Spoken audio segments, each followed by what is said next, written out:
What's up, everybody? It's Jake Ross with Better Homes and Gardens Real Estate, Elliott Coastal Living in North Myrtle Beach. And I'm back with another educational video here today. Today I'm going to be breaking down the market data for townhomes and condos over the last 3 months in Myrtle Beach versus townhomes and condos over the last 3 months in North Myrtle Beach. How do the two different areas compare? Which market is performing better right now? And where are the respective markets headed? These are all questions I'm going to be breaking down in this video. And if you actually watched my video from a few days ago, I did the same style video comparison-wise going over single-family homes for Myrtle Beach and North Myrtle Beach. So if you're in the market for a single-family home, I highly encourage you to watch that video. But now this video, as I said, we're going to be looking at townhomes and condos for Myrtle Beach and North Myrtle Beach over the last 3 months. And one disclaimer, as always, these numbers are across the board for Myrtle Beach and North Myrtle Beach, and are going to vary depending on if it is a townhome or condo, the building you're purchasing in, the location of the building. Obviously something oceanfront is going to be a bit more, and even the unit you're purchasing, if it's something that's been recently updated or renovated, can impact these figures as well. So if you are looking, you have your building narrowed down, I would highly encourage you to use these same market variables for your specific building, in addition to these numbers across the board. But for those of you just starting your search, I think this can serve as a great guide for kind of what to expect if you are looking to purchase a townhome or condo in Myrtle Beach or North Myrtle Beach. So let's get started. In January, the median sales price for townhomes and condos was $220,000. That number dropped to $196,250 in February. In March, went back up to $215,000. So with sales price, again, we just like to keep an eye on trends. Are prices remaining pretty consistent? Are there any significant decreases or increases? If they're a decrease, that could mean that we're getting more supply has exceeded demand. And the reverse is true if we're seeing increases where demand is exceeding supply. That tends to drive prices upwards. New listings, again, we like to keep an eye on the total new listings being added to the market each month. Is there a steady flow of new listings to replace the existing inventory that's on the market? It can be a good gauge of just people's willingness to sell their home, if you will. So, January, 377 new listings hit the market for townhomes and condos, 312 in February, so we saw a bit of a drop off there. And then 364 in March. So January was kind of our baseline number. February, that number dropped, and then it went back up again in March. And one thing I forgot to mention is I do try to pick 90-day windows to get the most accurate idea of what's going on with today's market conditions. And the reason I do that is because with the interest rates shift over the past year, anything longer than 3 months, I just don't think is really representative of right now, and anything shorter than 3 months, I just don't think there's enough data to draw conclusions from. So that's why I chose 3 months. Now, homes for sale. That is total inventory across the board, new listings and existing inventory. We had 802 total homes for sale in January, 738 in February, and that number dropped to 658 in March. So typically, what that would mean is that the lower that total number of inventory gets, buyer activity can deplenish some of the total inventory, which is why it's important for new listings to be added to the market each month at a steady rate to replace that existing flow of inventory. Month supply, this is a very important number that I don't think gets enough attention. Typically in a healthy market, you like to see around 6 months of supply of inventory. And for those of you that don't know what month supply is, it means at the current rate of sales, how long would it take before inventory runs out? As I said, 6 months is a healthy market. And what you're about to see right now is we have incredibly low inventory right now here for both condos and townhomes in Myrtle Beach and North Myrtle Beach. So we are at 2.7 months of inventory in January. Inventory was even lower in February, 2.6 months, and 2.4 months in March. So As you can see, not a lot of inventory right now hitting the market, which is definitely something we want to keep an eye on. Is that number going to continue downward with the inventory? Which if so, it's going to be very difficult for prices to drop without more people willing to list their properties. And with condos and townhomes, you have to keep in mind too, March through October are heavy rental income generating months. So it's kind of a tough sell to get people to want to sell those when they're getting lots of rental income during these next few months. In addition, across the board, I think another reason why you're seeing low inventory is because even though home values have gone up over the last 3 years here in the Myrtle Beach area, interest rates were obviously a lot different back then. So people have their low rate from 3 years ago, and they could sell their home at a pretty decent return now. But two things with that. One, they don't get to keep that same interest rate. And two, their dollar doesn't go as far as it did 3 years ago. So you can't necessarily buy an equally equivalent purchase from what you did 3 years ago, which is why I think we're kind of struggling with the supply right now. So percent of list price is our next category. That can kind of get a gauge of how competitive the market you're in. And if you're buying or selling, you want to keep an eye on this number. From a seller's perspective, you want to keep an eye on what is typical for the market, what are offers typically end up being accepted at. And then from a buyer's perspective, when submitting offers, you want to get an idea of where to go in at the asking price. But these numbers, I would say, are dependent on the type of property and the community you're purchasing in. So we had 97% of list price in January, 97% in February, and 97.2% in March. So that number appears to be pretty consistent right now.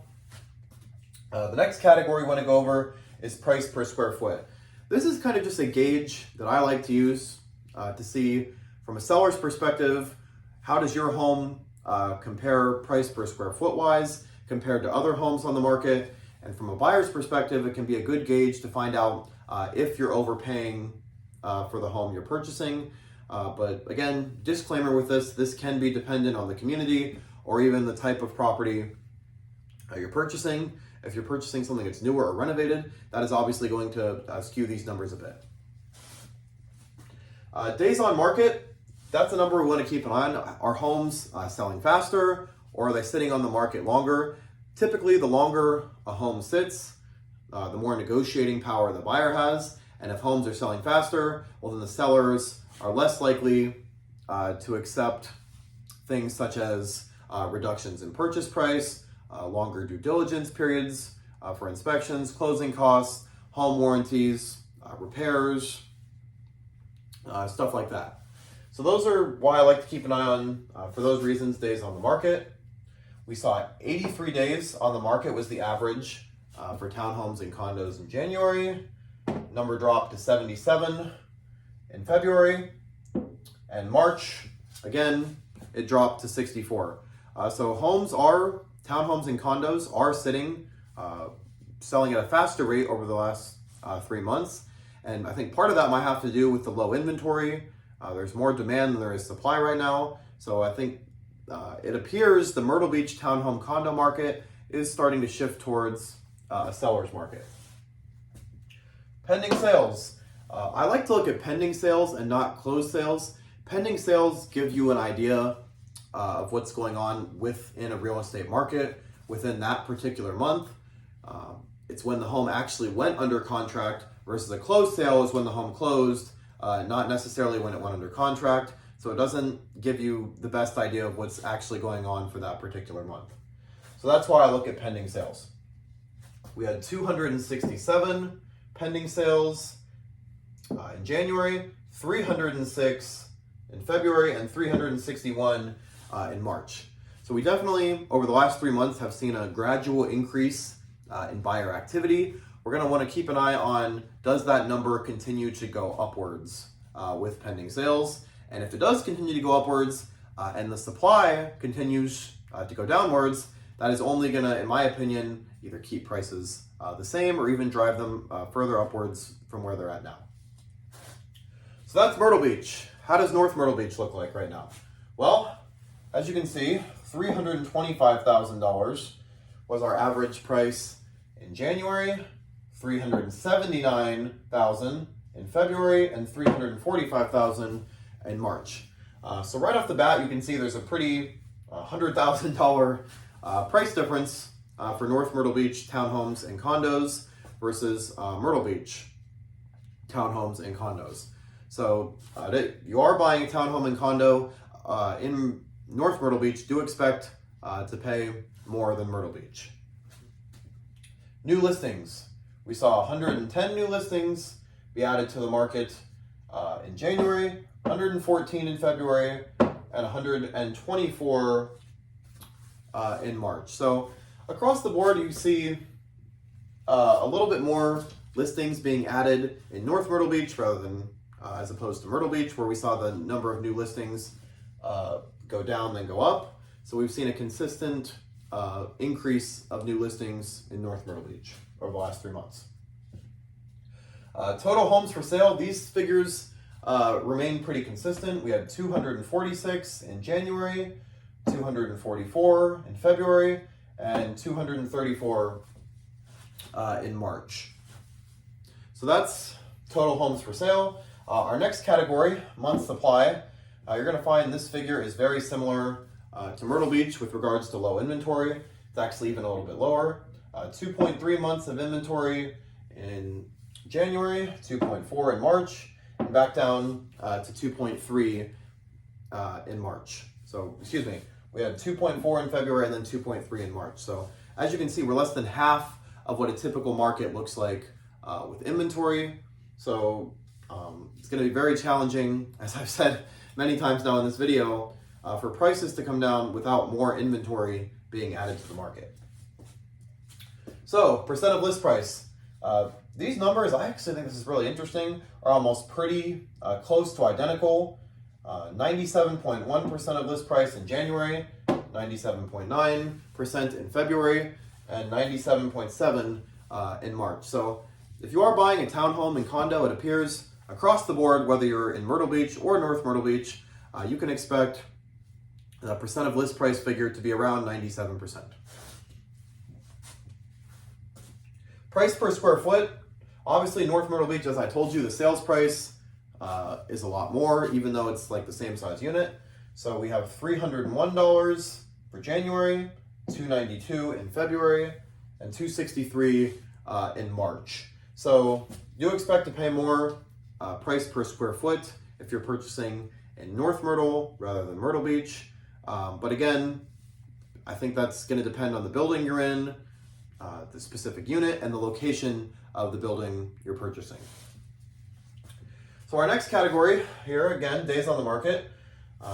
We had 82 days in January, 79 in February, and 73 in March. So for both Myrtle Beach and North Myrtle Beach, over the past 3 months, we have seen homes sit on the market, sell at a faster rate.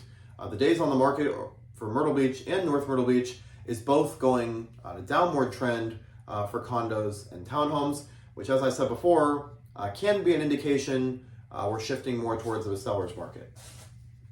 So pending sales, we had 90 pending sales in January, 100 sales in February, and 113 sales in March. So again, similar to Myrtle Beach, we saw an uptick in buyer activity over the last 3 months. So there are some similarities, as you can see, between these two markets. I think the biggest similarities right now is both pending sales and days on the market are the same for Myrtle Beach and North Myrtle Beach. Pending sales, buyer activity is going up. Homes are selling faster in Myrtle Beach and North Myrtle Beach. So it's going to be something we're going to keep an eye on. In addition to, is the steady flow, low inventory, is that still an issue over the next few months? Are more people going to start listing? Or are we going to still struggle with adding enough inventory to the market to hopefully get prices down a little bit more so that more buyers can come back into the market? So that's the stats, guys. I really hope you enjoyed this video. I try to break down these videos in a simple, easy to understand terminology as possible, so that if you are thinking of moving to the Myrtle Beach area, you can just look at what the data says, not my opinion, not anyone else's opinion, but strictly what the numbers are showing. And my goal, again, for these videos is to keep you all as informed as possible on what the market's doing so that you can make informed decisions about whether buying or selling real estate in the Myrtle Beach area is right for you. And if you are looking at moving to the Myrtle Beach area, please let me know if there's any specific buildings, condo buildings or townhome complexes that you'd like me to do market stat video on. I'm always happy to do that. Drop a comment below if there's any areas or buildings you'd like me to do a video on. And then one special promo that I'm doing right now, I'm giving away a free home buying guide right now for those of you who are in the home market to buy but don't know where to start and want as much information from industry experts on the latest tips and recommendations in buying a home. I have a guide that's going to give you all that. In addition, my website, jakesellsatthebeach.com, has a bunch of articles on market insights, home buying tips, homes recommendations, things you should know if you're buying a home, everything you need to know to get you started. So that's it for this video, guys. If you could do me a huge favor to help me grow this channel, like this video and subscribe to my channel. I'll try to post as much content as I can for you all, so you can all kind of get an inside glimpse into Myrtle Beach real estate. Thanks so much for watching, everybody, and until next time.